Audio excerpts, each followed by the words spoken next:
আসসালামু আলাইকুম। ফোকাস টিভির আজকের বিশেষ পর্বে আপনাদের সবাইকে স্বাগত জানাচ্ছি।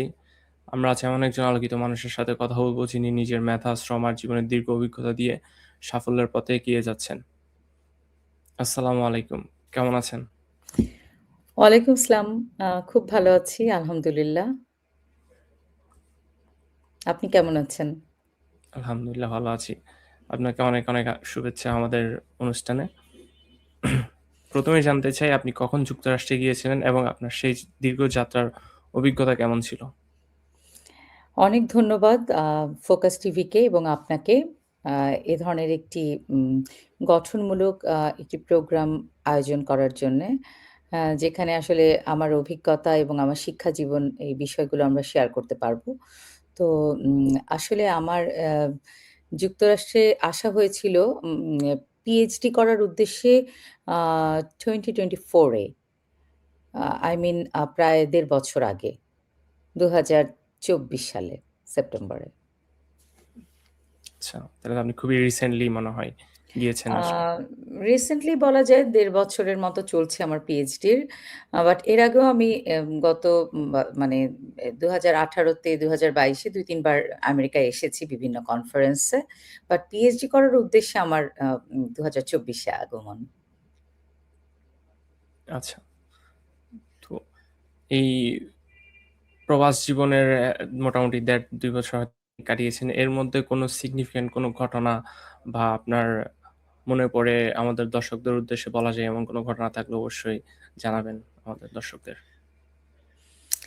আসলে প্রবাস জীবনের অভিজ্ঞতা তো খুবই বিচিত্র। একেকজন মানুষের জন্য একেক রকম অভিজ্ঞতা। তো আমি যেহেতু বর্ন অ্যান্ড ব্রট আপ বাংলাদেশে ঢাকাতেই।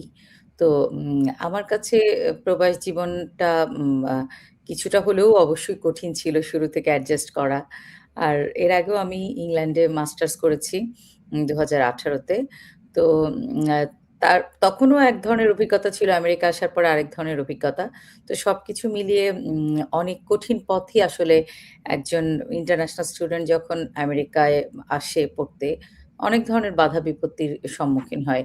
তো আমার যদি আপনি বলেন যে উল্লেখযোগ্য কি বিষয়ে আসলে আমি ১ম বাধার সম্মুখীন হয়েছিলাম, সেটি হচ্ছে আমার বাসা খুঁজে পাওয়া। আপনি তো জানেন যে নিউ ইয়র্ক অনেক মানে ওভার পপুলেটেড একটি শহর। এখানে ইন্টারন্যাশনাল স্টুডেন্টদের জন্য বাসা পাওয়া, আ বিশেষ করে যদি আপনার কোনো রিলেটিভ না থাকে বা একেবারে কাছের কোনো মানুষ না থাকে, বাসা খুঁজে পাওয়াটা আসলে ভেরি, ভেরি ডিফিকাল্ট। তো আমারও এরকমই হয়েছিল যে আমি একদম খুব অল্প সময়ের নোটিসে আমেরিকায় এসেছিলাম। ২০২৪ এ একদম ক্লাস শুরু হওয়ার আগের দিন আমাকে আসতে হয়েছিল। কারণ নানা রকম মানে সময় স্বল্পতার কারণে আমাকে এক্কেবারে লাস্ট মোমেন্টে এসে ইউনিভার্সিটিতে পিএইচডিতে জয়েন করতে হয়েছিল। তো সেই সময় আবার বাংলাদেশেও খুব মানে আ অগাস্টের সরকার পতনের পরে নতুন সরকার গঠন হলো এবং যেহেতু আমি সরকারি কর্মকর্তা আমার তো জিও লাগে। Jio means government order. সেই গভর্নমেন্ট অর্ডার নিয়ে আমাকে বাংলাদেশ থেকে আসতে হয়েছে। তো এই সমস্ত উম আ মানে একটা প্রক্রিয়ার মধ্য দিয়ে আমাকে আমেরিকা আসতে হয়। তো তখন আমি এসেছি ১ম আমার প্রবলেমটা হয়েছিল আমি বাসা পাইনি। তো সেখানে আমি প্রায় ১ মাসের মতো আমি আম হোটেলে Airbnb তে আমাকে থাকতে হয়েছে। তো সেই অভিজ্ঞতাটা আসলে আমার সবসময় মনে থাকবে এবং আমি সবাইকে বলব যে আসলে আমেরিকায় যারা পড়তে আসে সবার আগে আসলে তাদের মানে বাসস্থান এই বিষয়ে চিন্তা করাটা খুব জরুরি। আচ্ছা। তো আপনার আপনার যে চ্যালেঞ্জটা ছিল সেটা হচ্ছে মেইনলি বাসা খুঁজে পাওয়া। সো জি, আপনার জি। নতুন যারা যাচ্ছে তাদের আপনার কোনো কি টিপস বা ওরকম কিছু শেয়ার করা যায়?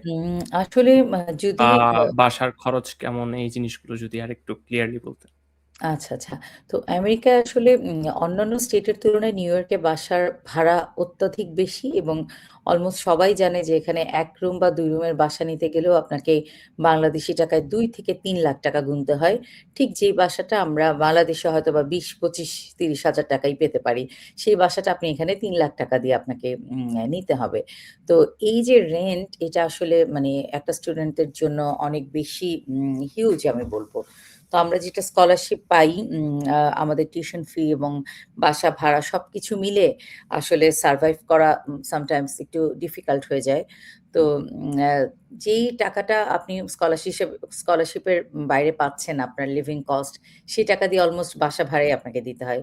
সো এটা একসময় মানে এটা স্টুডেন্টদের জন্য কঠিন এবং স্টুডেন্টরা সেক্ষেত্রে যেটা করতে পারে যে তারা শেয়ার হাউসে থাকতে পারে বা মানে ২-৩ টা স্টুডেন্ট মিলে একটা বাসা এফোর্ড করতে পারে।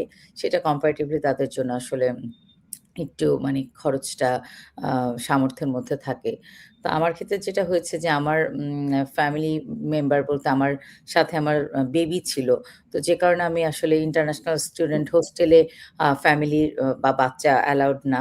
তো আমাকে আল্টিমেটলি এবং বাচ্চা নিয়ে আসলে আরেকজনের সাথে শেয়ারেও বাসা থাকা যায় না। সো সবকিছু মিলে আমার জন্য ডিফিকাল্ট ছিল বাসা পাওয়া। সো আর বাচ্চা থাকলে এখানে যে জিনিসটা হয় যে আ যারা আমরা লেডি শিক্ষার্থী বলব, তাদের তো অনেক সময় বাচ্চা ছোট থাকলে তো বাচ্চাকে নিয়েই আসতে হয়। তো বাচ্চার জন্য আপনার অনেকেই এখানে বাসা ভাড়া দিতে চায় না। এটা একটা অদ্ভুত বিষয় দেখলাম নিউ ইয়র্কে যে বাচ্চা থাকলে অনেক টেনেন্টরাই অনেক ল্যান্ডলর্ডরাই টেনেন্টদেরকে আ তারা মানে অ্যালাও করতে চায় না। মনে করে যে বাচ্চা থাকলে অনেক ধরনের সিকিউরিটি কনসার্ন থাকে। তো সবকিছু মিলিয়ে আমাকে অনেক কঠিন পথ পাড়ি দিতে হয়েছে বাসা পাওয়ার জন্য আসলে। সো আমি পরামর্শ দিব যারা আসবেন অবশ্যই তারা নিজেদের বাসস্থানের ব্যাপারে obviously আগে একটু মানে হোমওয়ার্ক করে নিবেন। বাংলাদেশে থাকতেই হয়তো আত্মীয়স্বজন, বন্ধু-বান্ধব যারাই আছে তাদের সঙ্গে আপনারা ডিসকাস করে কনসাল্ট করে নিবেন এবং একটু সময় নিয়ে আসলে বাসা পাওয়ার চেষ্টা করতে হয়। যে সময়টা আসলে আমার হাতে এট লিস্ট ছিল না।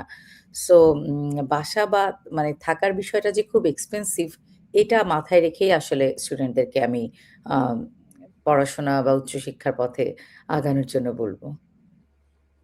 ধন্যবাদ। খুব সুন্দর আমাদের দর্শকদের উদ্দেশ্যে খুব সুন্দরভাবে জিনিসটা বুঝিয়ে বলার জন্য। আমরা এর পরের প্রশ্নে চলে এসে হচ্ছে পড়াশোনার চাপের পাশাপাশি আসলে কাজ বা খরচ সামলানো কতটা কঠিন একজন ইন্টারন্যাশনাল স্টুডেন্টের জন্য ইন আ ইউএস? পড়াশোনার পাশাপাশি মোস্ট অফ দ্যা স্টুডেন্টরাই কাজ করে। আসলে যারা ইন্টারন্যাশনাল স্টুডেন্ট ওদের একটা সোশ্যাল সিকিউরিটি নাম্বার থাকে, সেটি দেওয়া হয় এবং তারা 20 আওয়ার্স কাজ করতে পারে, বাট ইউনিভার্সিটির অনুমতি নিয়ে।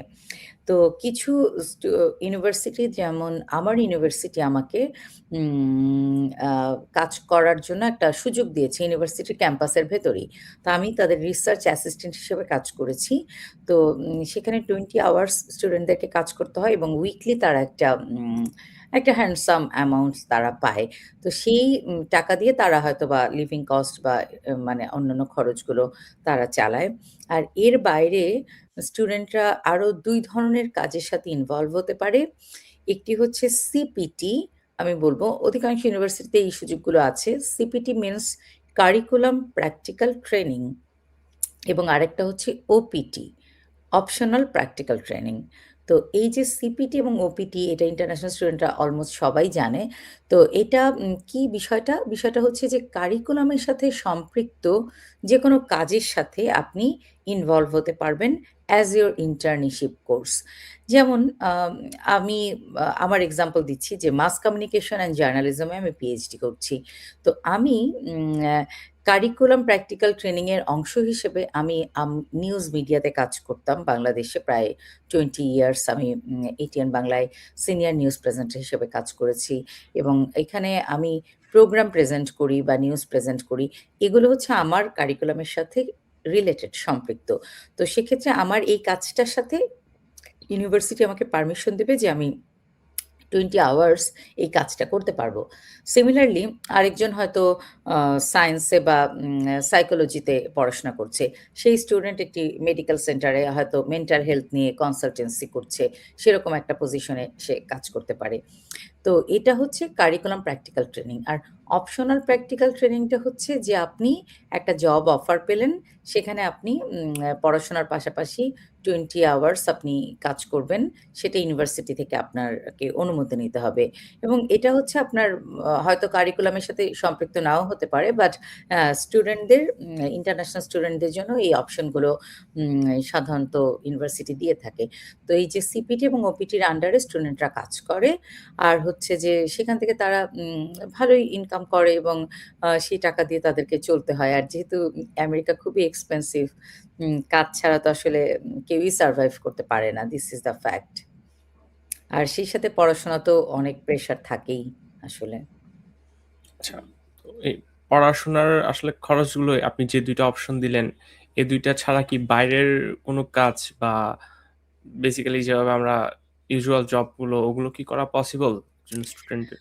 আসলে যারা স্কলারশিপ পায় না মানে আমি যেমন আল্লাহর রহমতে ফুল ফান্ডেড স্কলারশিপ পেয়ে পিএইচডি করতে এসেছি। মানে আমার স্কলারশিপটা হচ্ছে ইউনিভার্সিটির নিজস্ব ফান্ডিং। তো অনেক স্টুডেন্টরা হচ্ছে হয়তো স্কলারশিপ পায় না বা পেলেও খুব পার্শিয়াল পায়। হয়তো 50% পেল, 50% নিজের খরচ তাদেরকে বেয়ার করতে হলো। তো সেক্ষেত্রে যেটা হয় আ অনেক সময় তারা বাইরে অড জব করে, যেটি আপনি আসলে বলতে হয়তো চাচ্ছেন যে তারা বাইরে রেস্টুরেন্ট বা বিভিন্ন আম অনেক কোম্পানিতে তারা হয়তো যে কাজ করে বা অড জব যেটা বলা হয় যে অড জব করেও অনেকে সারভাইভ করার চেষ্টা করে। বাট হুম, এটাও আসলে খুব আম আনএথিক্যাল, বাট ইউনিভার্সিটিস যদি পারমিশন না দেয়, এটি যদি মনে করেন রুলস এর বাইরে হয়, তাহলে কিন্তু তাদের জন্য এটা আসলে খুবই রিস্কি এই কাজগুলো করা। কারণ স্টুডেন্টদেরকে ভিসাই দেয়া হয় যে হচ্ছে পড়াশোনা করার জন্য।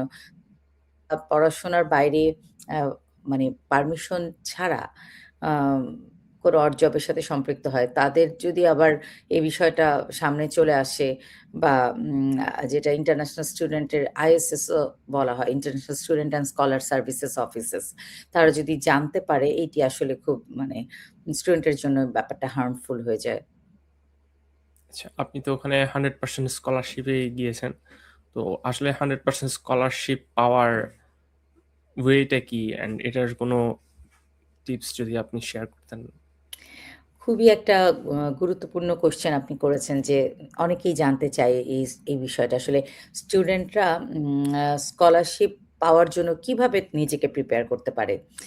This right. Is a very burning question of the time. So আসলে আম ১ম কথা আমি বলব যে প্রত্যেকটা স্টুডেন্টের একটি ভিশন, মিশন এবং গোল, এই ৩ টা জিনিস থাকতে হবে।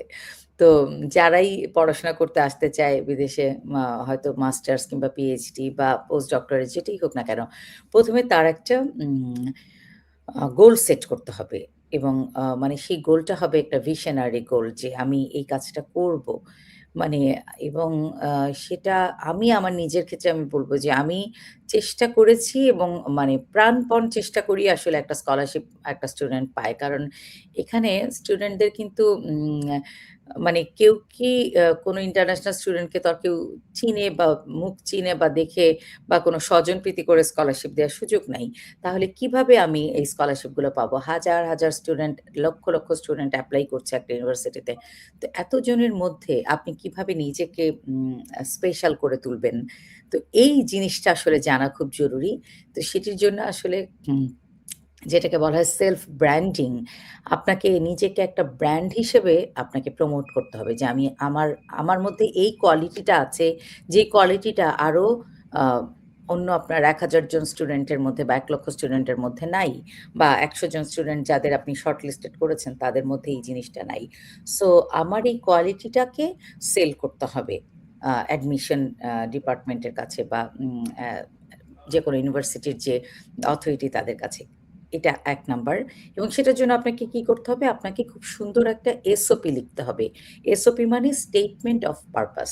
তো এসওপিটা লেখার জন্য আপনাকে আপনার যে আ আ এসওপিটা কিন্তু আসলে কেউ কারোটা লিখে দিতে পারে না। এটা কিন্তু যার নিজের এসওপি নিজেকেই লিখতে হবে। তো আমার স্টেটমেন্ট কি? আমার স্টেটমেন্ট অফ পারপাস কি? আমি কেন পড়তে আসতে চাই? এই এসওপির মাধ্যমেই কিন্তু আপনি আপনার অ্যাডমিশন জি উম আ ইয়েকে টিমকে আপনি আম ইমপ্রেস করবেন। তারপরে আপনার একাডেমিক ক্যারিয়ার তো থাকবেই। অবশ্যই আপনার একটা গুড ব্যাকগ্রাউন্ড, একাডেমিক ব্যাকগ্রাউন্ড থাকতে হবে, ভালো রেজাল্ট থাকতে হবে। এবং মোর ওভার আপনার আম অ্যা যে যে কাজটা আপনি করতে যাচ্ছেন, অর্থাৎ যে সাবজেক্ট আপনি পড়বেন, সেই সাবজেক্টে আপনার দক্ষতা থাকতে হবে ডেফিনিটলি। সো এই যে এসওপি এবং সিভি বা কারিকুলাম ভিটা যেটা আমরা বলি বায়োডাটা বাংলায়। তো এই যে উম বাংলায় জীবন বৃত্তান্ত বলা হয়, ইংলিশে বায়োডাটা বলি। তো এই সিভিটা আপনাকে হতে হবে অনেক অ্যাট্রাকটিভ এবং রিচ। যেই সিভিটা দেখেই আপনাকে তারা মূল্যায়ন করতে পারবে এবং সেই সাথে আপনাকে কিন্তু অনেকগুলো পরীক্ষার মধ্য দিয়ে যেতে হবে। যেমন জিআরই বলেন, আইএলটিএস বলেন, কোনো ইউনিভার্সিটি স্যাট, টোফেল এই এক্সামগুলো অ্যাকসেপ্ট করে। এই পরীক্ষাগুলো তো আপনাকে অবভিয়াসলি অ্যাটেন্ড করতে হবে এবং ভালো স্কোর করতে হবে।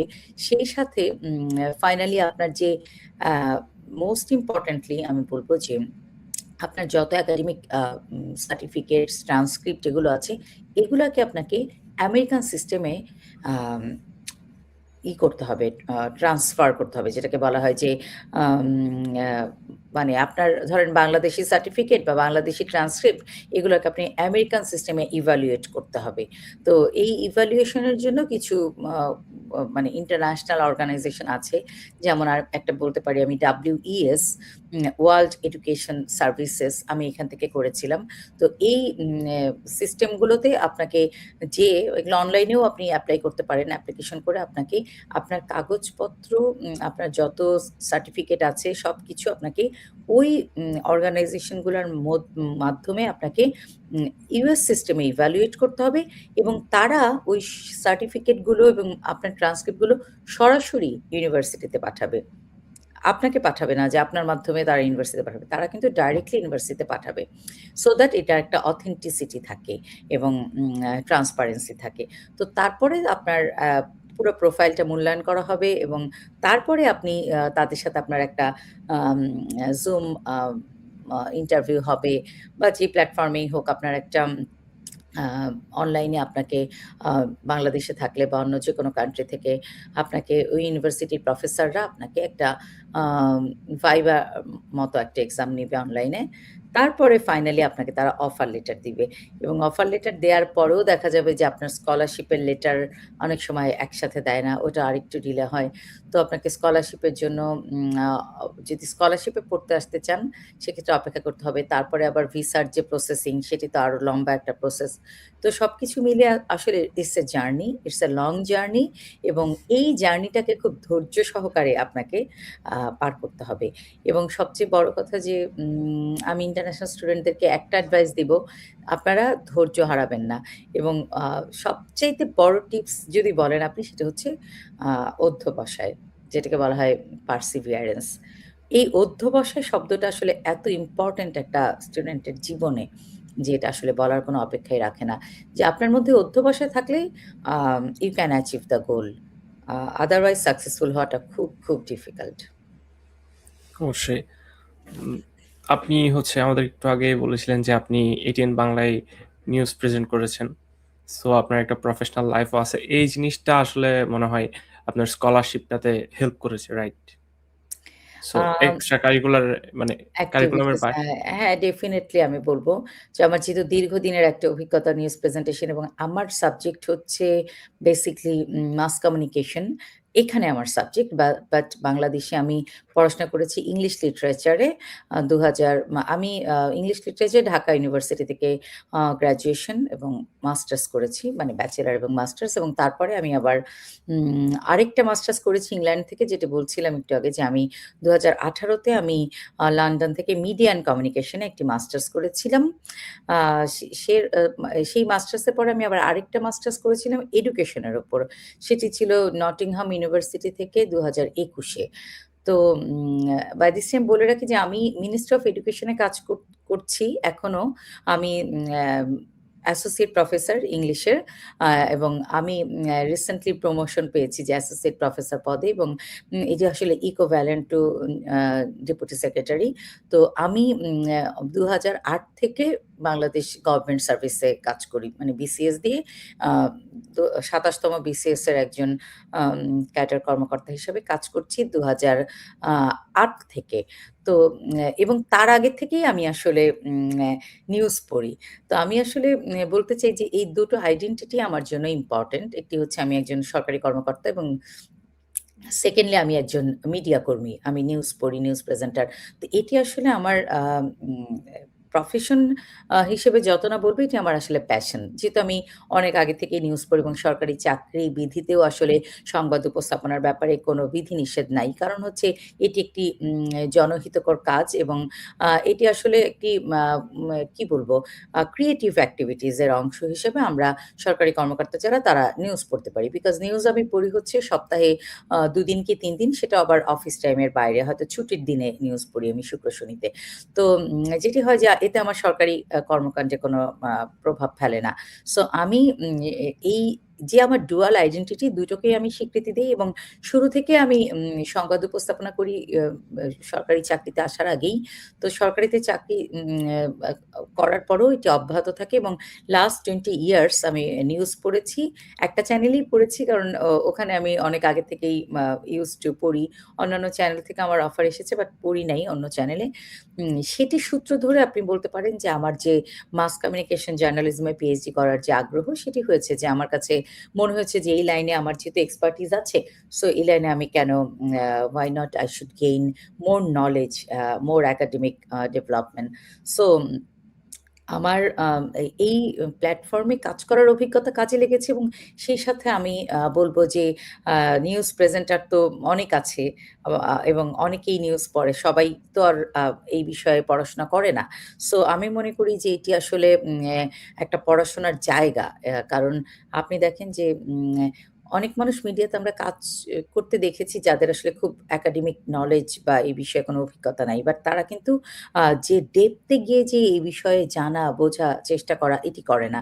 সো আমি মনে করেছি যে এই ব্যাপারে আমার যে প্র্যাকটিক্যাল নলেজ এর সাথে, সাথে আমার একাডেমিক নলেজ ও প্রয়োজন। তো সেই চিন্তা থেকে আমার আসলে এই সাবজেক্টে পিএইচডি করা এবং এটি অবশ্যই আমার সাপোর্টিং আ একটা আ কি বলব কোয়ালিটি হিসেবে কাজে লেগেছে। বাট আমার একাডেমিক যে সার্টিফিকেট বা আমার আম আ কি বলবো? এ আ এডুকেশনাল ব্যাকগ্রাউন্ড এটি আসলে জি, আ মোস্ট ইম্পোর্টেন্ট। মানে সেই সাথে আমার এক্সেলেন্ট একাডেমিক পারফরম্যান্স টাও আমাকে অনেক হেল্প করেছে। কারণ আমার বাংলাদেশ থেকে যে এসএসসি, এইচএসসি থেকে শুরু করে সবকিছুতেই মানে অলমোস্ট 80% এর মতো মার্ক ছিল। তো সেসব কারণে আর আমার ফরেন আরো ২ টা মাস্টার্স ছিল, ৩ টা মাস্টার্স ছিল টোটাল। তো এগুলো নিয়ে আমি মানে এগিয়েছি এবং সেই সাথে IELTS এর স্কোর ভালো করা, সবকিছু জিআরই পরীক্ষা দেয়া। তো সবকিছু মিলিয়ে আসলে আসলে একটা প্রোফাইল তৈরি হয় স্টুডেন্টের। আর আরেকটা কথা কি যে আপনি যে সাবজেক্টেই পড়াশোনা করেন না কেন, আপনার কিন্তু ন্যাক থাকতে হবে। তো আমি যখন মাস্টার্স করি, আমার সুপারভাইজার ছিলেন উনার নাম আ ছিল সিমন ওয়েভার, একজন ইউরোপিয়ান টিচার, প্রফেসর। তো সেই প্রফেসর ডক্টর সিমন ওয়েভার বলতেন সবসময় যে, "আমি এমন কিছুতে আপনারা হায়ার স্টাডি বেছে নিবেন যেটি আসলে যেই সাবজেক্টে আপনার ন্যাক আছে। আগ্রহ ছাড়া আসলে হায়ার স্টাডিজ এর জায়গাটা খুব কঠিন।" তো আপনি একটা সাবজেক্ট পছন্দ করেন না, কিন্তু আপনি হায়ার স্টাডিতে ওই সাবজেক্টে গিয়ে আপনি আসলে ভালো করতে পারবেন না।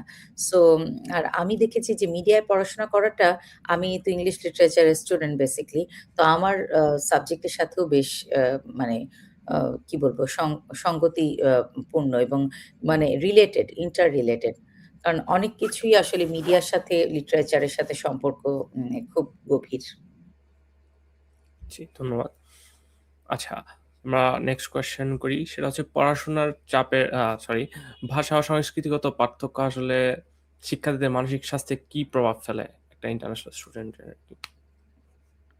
সে উম এটা আসলে খুব ইম্পোর্টেন্ট আমাদের জন্য যারা ইন্টারন্যাশনাল স্টুডেন্ট এবং যারা আসলে আ কখনো আ মানে ইংলিশ স্পোকেন কান্ট্রি তে থাকে নাই, তাদের জন্য একটু ডিফিকাল্ট যে তারা ইংলিশে কথা বলতে হয় সবখানে মানে কি বলবো যে ওয়ে অফ কমিউনিকেশন হচ্ছে ইংলিশ এবং ইংলিশ ছাড়া আসলে এইসব দেশে ইউরোপিয়ান কান্ট্রি বলেন বা আমেরিকান কান্ট্রি বলেন এসব জায়গায় ইংলিশ ছাড়া কমিউনিকেশন করাটা খুব ডিফিকাল্ট। সো যেহেতু আমাদের টুলস অফ কমিউনিকেশন ইংলিশ, সেহেতু ইংলিশে পারদর্শী হওয়াটা খুব জরুরি। আর ভাষা সংস্কৃতির ব্যাপারে যেটা বলব যে ভাষা একটি আ আ মানে মাল্টিকালচারাল একটা বিষয়। এবং ভাষার সাথে সংস্কৃতি, খাদ্যাভ্যাস, আপনার পোশাক সবকিছুই আসলে মানে ডিফারেন্ট মানে প্রত্যেকটা কান্ট্রিতে তাদের নিজস্ব ভাষা আছে, নিজস্ব কালচার আছে, নিজস্ব উম আ পোশাক-পরিচ্ছদ আছে, তাদের ফুড হ্যাবিট আছে। তো সবকিছুর সাথে কোপ করা একটা বাংলাদেশি স্টুডেন্টের জন্য প্রথমত একটু কষ্ট হয়ে যায়। তারপরেও তারা যারা ইংলিশে একটু ভালো, তারা একটু ভালোভাবে তারা প্রোগ্রেস করতে পারে। আরেকটা জিনিস কি যে পোশাকের ব্যাপারটা কিন্তু আসলে একেকটা কান্ট্রিতে একেক রকম। কারণ ওই যে ওয়েদার অ্যান্ড ক্লাইমেট এর সাথে সম্পৃক্ত। আপনার নিউ ইয়র্কে অনেক ঠান্ডা পড়ে, এখানে মাইনাস টেম্পারেচার। এখানে আপনার উম আ অনেক সময় স্নো পড়ছে, অনেক সময় স্টর্ম, বৃষ্টি হচ্ছে বা নিউ ইয়র্কের ওয়েদার আসলে মানে আনপ্রেডিক্টেবল একেক সময় একেক রকম। তো সেভাবে প্রোটেকশন নিয়ে আসলে পোশাকের বিষয়টাও মাথায় রাখতে হয় যে যাতে আপনার মানে কোল্ড ওয়েদারকে আপনি প্রোটেক্ট করতে পারেন। তো বাংলাদেশের ওয়েদারের সাথে যেই ড্রেস আপ হবে আমেরিকা বা ইউরোপে সেটা সম্ভব না।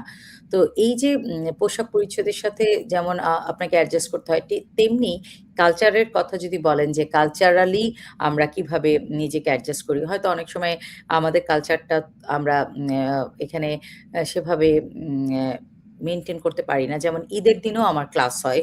কোনো ইউনিভার্সিটিতে হয়তো বন্ধ থাকে। এখানে স্কুলগুলোতে বন্ধ দেয়। ঈদের দিন বাট ইউনিভার্সিটিগুলো এখনো বন্ধ দেয় না। আর যেহেতু আমার ইউনিভার্সিটি খ্রিস্টান ইউনিভার্সিটি, এখানে আসলে ঈদের দিনও ক্লাস চলে। তো ক্রিসমাসে বন্ধ থাকে। তো এই যে কালচারালি আপনি অ্যাডজাস্ট করা এটা আসলে খুব কঠিন হয়ে যায় সামটাইমস। বাট আরেকটা জিনিস কি যে নিজের কালচারকে ধরে রাখা বা উম আ এক বহির্বিশ্বে আমাদের কালচারকে তুলে ধরা, এটিও আসলে খুব ইম্পোর্টেন্ট এবং এটার জন্য আসলে আমাদের প্রবাসী ভাই-বোনেরা যারা এখানে দীর্ঘদিন ধরে কাজ করছেন তারা কিন্তু অনেক অনেক এক্টিভিটিস করে যেমন বিজয় দিবস, স্বাধীনতা দিবস, আমাদের যে দিবসগুলো ২১শে ফেব্রুয়ারি বা পহেলা বৈশাখ এই ইভেন্ট গুলাকে পালন করা, লালন করা বা নিউ জেনারেশনকে এগুলো ইভেন্ট গুলোর সাথে সম্পৃক্ত করা।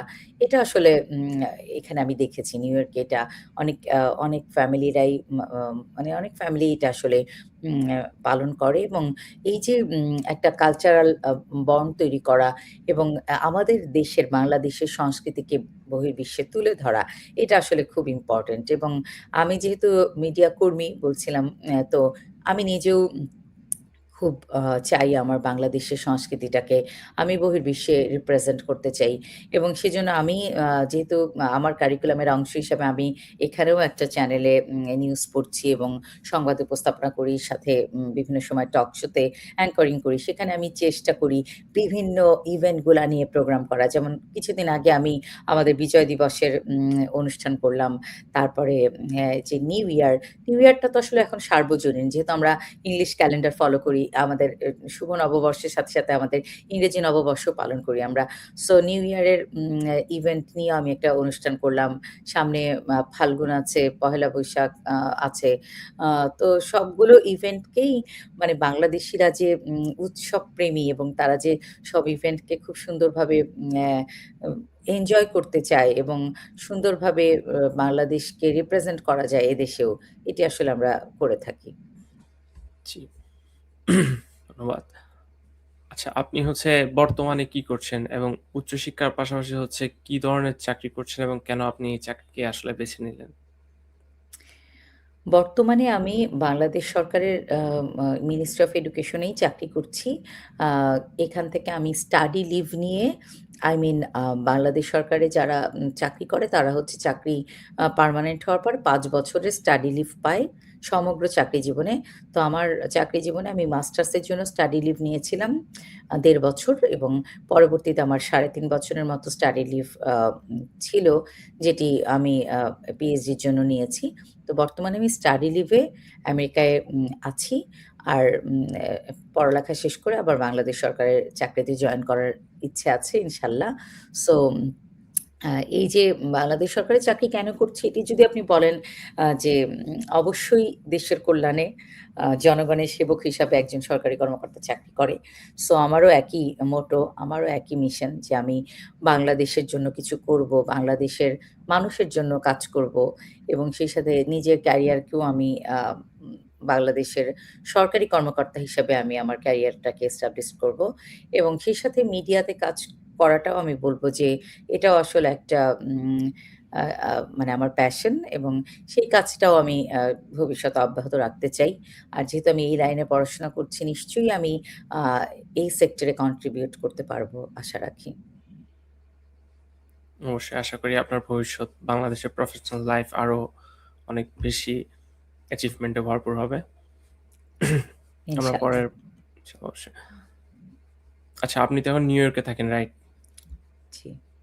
নিউ ইয়র্কের আসলে বর্তমানে চাকরির বাজার কেমন এবং আপনার কি ধরনের কাজ পাওয়া যায় এবং কি ধরনের আয় করা সম্ভব যখন ফুল টাইম কেউ ওয়ার্কার হিসেবে ওখানে থাকে?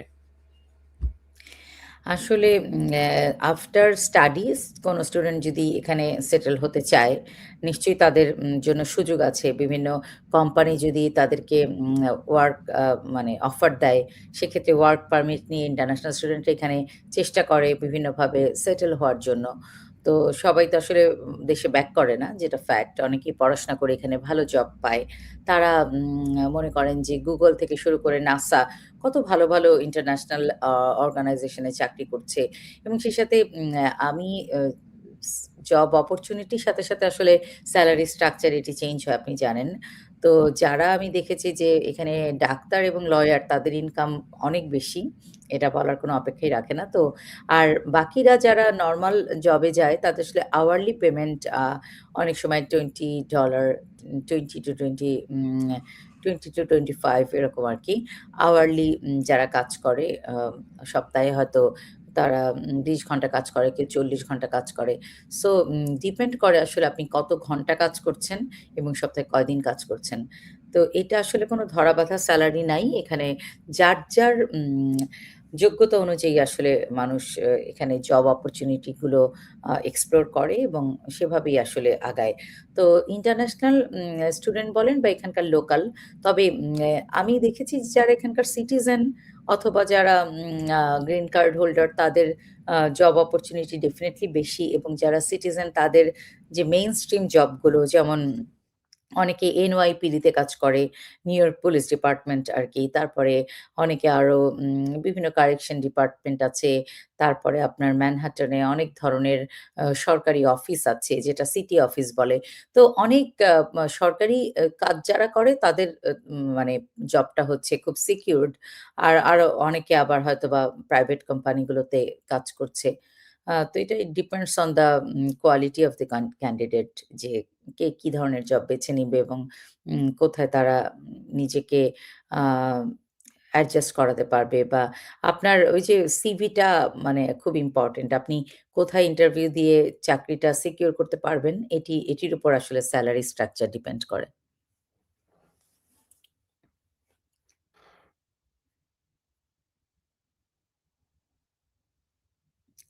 আ সরি আপনার কথা মিউট হয়ে গিয়েছে হঠাৎ।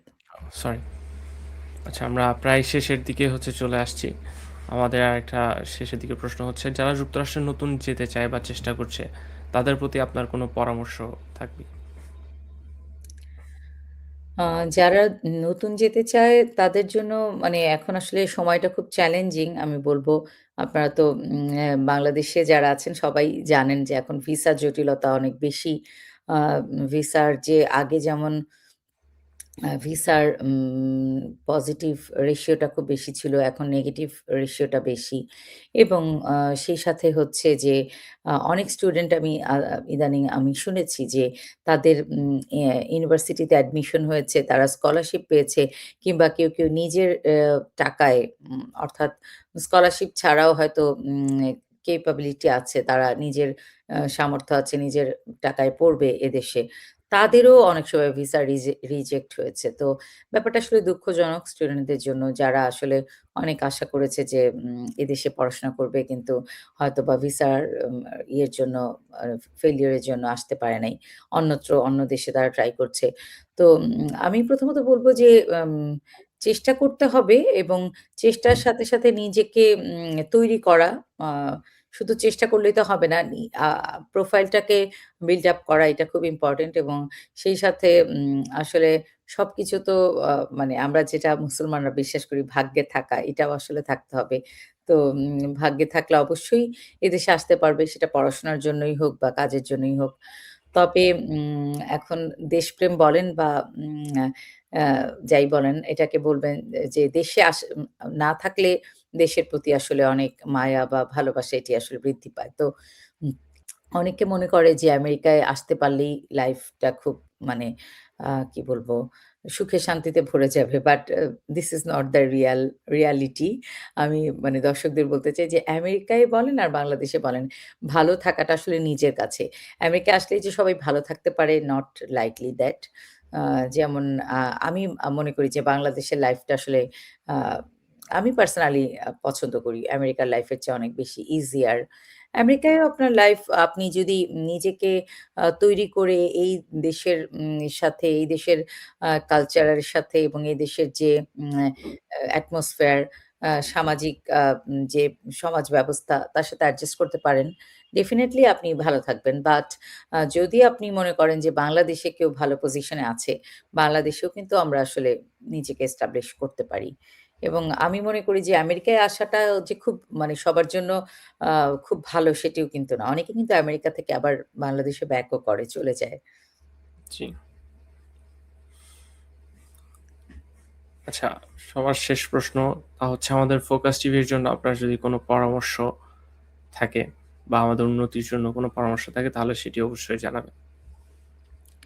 ফোকাস টিভি আসলে খুব প্রমিজিং একটি চ্যানেল। আমি যতটুকু শুনেছি বা দেখেছি যে ফোকাস টিভি নতুন নতুন রান করছে যদিও তারপরেও এই চ্যানেলটি আসলে মানুষের কাছে পৌঁছে যাওয়ার জন্য যা করা দরকার অনেক কাজই তারা করছে এবং খুব সুন্দর প্রোগ্রাম তারা ইনিশিয়েট করছে। দর্শকদের কাছে তারা সংবাদ পৌঁছে দিচ্ছে। তো ফোকাস টিভির জন্য আমি বলব যে নতুনদের মধ্যে জায়গা করে নেওয়াটা আসলে পুরানদের মধ্যে জায়গা করে নেওয়াটা নতুনদের জন্য অনেক সময় কঠিন। বাট তারপরেও এটি আসলে নিজের কোয়ালিটি দিয়ে ফোকাস টিভি নিশ্চয়ই সেই জায়গাটা জয় করতে পারবে আশা করি এবং আমি ফোকাস টিভির যে কর্ণধার শামসুল ভাই উনি অত্যন্ত সাদা মনের মানুষ। উনার দীর্ঘায়ু, তার সুস্বাস্থ্য কামনা করছি এবং তার আ আ তার ছায়াতলে আপনারা যারা কাজ করছেন বা আমরা যারা তার শুভাকাঙ্ক্ষী আছি, তার গাইডলাইন এবং তার যে লিডারশিপ কোয়ালিটি, তার যে গোল এটি সাকসেসফুল করার জন্য আসলে আপনাদের মতো স্ট্রং টিম থাকলে ডেফিনিটলি ফোকাস টিভি সেটি অ্যাচিভ করতে পারবে বলে আশা করছি। জি, আর ইনশাআল্লাহ। আমেরিকার মতো জায়গায় থেকে আ যে মানে এখানে তো আসলে সবার খুব ব্যস্ত জীবন। তো আমেরিকার মতো জায়গা থেকে উনি যে এত সুন্দর একটি আম প্ল্যান করেছে বা এরকম একটি চ্যানেল ওপেন করার জন্য উনি কাজ করে যাচ্ছেন, এটি নিঃসন্দেহে প্রশংসনীয় একটি উদ্যোগ। এবং আমি ফোকাস টিভির উত্তরোত্তর সাফল্য কামনা করছি এবং আ সব দর্শকদের বলব যে আপনারা ফোকাস টিভির সাথেই থাকুন। ফোকাস টিভিকে সামনের দিকে ফোকাস করার জন্য আপনাদের সহযোগিতা একান্ত কাম্য। আপনাকে অনেক ধন্যবাদ আপনার মূল্যবান সময় আমাদের দেওয়ার জন্য। আশা করি আপনার অভিজ্ঞতা আমাদের দর্শকদের অনেক অনুপ্রাণিত করবে এবং অনেক কিছু তাদেরকে অনেক বিষয় তাদের অনেক ক্লিয়ার করে দিয়েছে আশা করি। অনেক ধন্যবাদ নূর হৃদয় আপনাকে। আর আপনার মাধ্যমেও দর্শকরা অনেক গুরুত্বপূর্ণ তথ্য জানতে পারল। আরেকটা জিনিস আসলে সবার উদ্দেশ্যে বলব, দর্শক দেরকে আমি বলছি যে, আপনারা বাংলাদেশের বাইরে যেই থাকেন, আ এই মানে বাংলাদেশী কালচারটাকে ধরে রাখার জন্য আসলে আপনারা আপ্রাণ চেষ্টা করেন। আমরা জানি, এবং বিশেষ করে ইন্টারন্যাশনাল স্টুডেন্টরা কিন্তু বিভিন্ন অকেশনে ইউনিভার্সিটির গুলোতে আপনারা বাংলাদেশকে রিপ্রেজেন্ট করতে পারেন, এবং বাংলাদেশের যে গান, বাংলাদেশের যে আ সাহিত্য, সেগুলোকে, কবিতা, বাংলাদেশের যে আমাদের আ আ উন্নয়ন, সেগুলোকে তুলে ধরতে পারেন, এবং আমাদের যে প্রধান উপদেষ্টা এই মুহূর্তে, যিনি আমাদের বাংলাদেশের মূল চালিকা শক্তি, প্রফেসর ডক্টর মোহাম্মদ ইউনুস, তিনি কিন্তু আমেরিকায় অনেক বড়, বড় ইউনিভার্সিটিতে এসে ভাষণ দিয়েছেন, এবং ওনার যে স্বপ্ন বাংলাদেশকে একটি উন্নত সমৃদ্ধ রাষ্ট্রে রূপান্তরিত করা, সেটির জন্য আসলে ইন্টারন্যাশনাল স্টুডেন্টরা কিন্তু অনেক বড় ভূমিকা রাখতে পারে। তো সবাইকে আমরা বলব যে, আপনারা যে যেখানেই থাকুন, দেশকে ভালোবাসেন এবং দেশের সংস্কৃতিকে আ সারা বিশ্বে তুলে ধরেন। তাহলেই আমাদের বিজয় অর্জন হবে। ধন্যবাদ। ইনশাআল্লাহ, অবশ্যই। আপনাকে অনেক, অনেক ধন্যবাদ। দর্শক, আমাদের অনুষ্ঠানটি দেখার জন্য ফোকাস টিভির অ্যাপটি ডাউনলোড করুন। পাশাপাশি আমাদের ইউটিউব ও ফেসবুক চ্যানেল সাবস্ক্রাইব করে আমাদের সাথেই থাকুন। আগামী পর্বে অন্য কোনো প্রবাহের সাথে আবারও দেখা হবে। সে পর্যন্ত ভালো থাকবেন। আল্লাহ হাফেজ।